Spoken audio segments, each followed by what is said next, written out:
اکرم صلی اللہ تعالی علیہ وسلم کی تعلیمات میں یہ بات ہمیں ملتی ہے کہ جب کہیں آگ لگ جائے تو اسے دیکھ کر فوری تم پڑھو اللہ اکبر اللہ اکبر۔ اس ورد کو کرنے سے آگ بجھ جاتی۔ اللہ کی بڑائی، اللہ کی عظمت، اللہ کی کبریائی، یہ آگ، یہ پانی، یہ ہوا، یہ سب اللہ تبارک و تعالیٰ کی قدرت کی نشانیاں ہیں، اور یہ سب کی سب چیزیں اللہ کے قبضہ قدرت میں ہیں۔ تو اللہ کو یاد کرو، اللہ اکبر اللہ اکبر اللہ اکبر پڑھو، اس کے پڑھنے سے آگ بجھ جاتی۔ اسی طرح سے حضرت ابو دردہ رضی اللہ تعالی عنہ ایک دعا فرمایا کرتے تھے کہ اس دعا کے پڑھنے سے میرا مکان نہیں جلا۔ جان کی حفاظت، مال کی حفاظت، گھر کی حفاظت۔ کیا دعا؟ اللہم انت ربی لا الہ الا انت علیک توکلت وانت رب العرش العظیم ما شاء اللہ کان وما لم یشاء لم یکن ولا حول ولا قوة الا باللہ العلی العظیم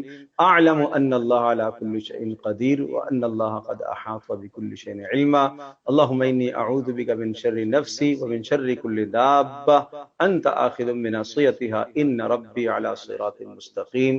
فجر کی نماز کے بعد ایک مرتبہ، مغرب کی نماز کے بعد ایک مرتبہ، اس نیت سے کہ میری جان، میرا مال، میرا گھر، سب کچھ محفوظ رہے۔ اس دعا کو پڑھنے کے بعد روایت میں آتا ہے کہ کسی شخص نے کہا کہ آپ کے مکان کو آگ لگ گئی ہے، جل گیا ہے۔ فرمایا نہیں جلا۔ پھر کہا جل گیا، نہیں جلا، نہیں جلا، نہیں جلا۔ پھر کسی نے خبر دی کہ وہ آگ کے شرارے آپ کے مکان کے پاس پہنچے اور آگ بجھ گئی، تو فرمایا ہاں مجھے یقین تھا میرا مکان نہیں جل سکتا۔ کیوں نہیں جل سکتا؟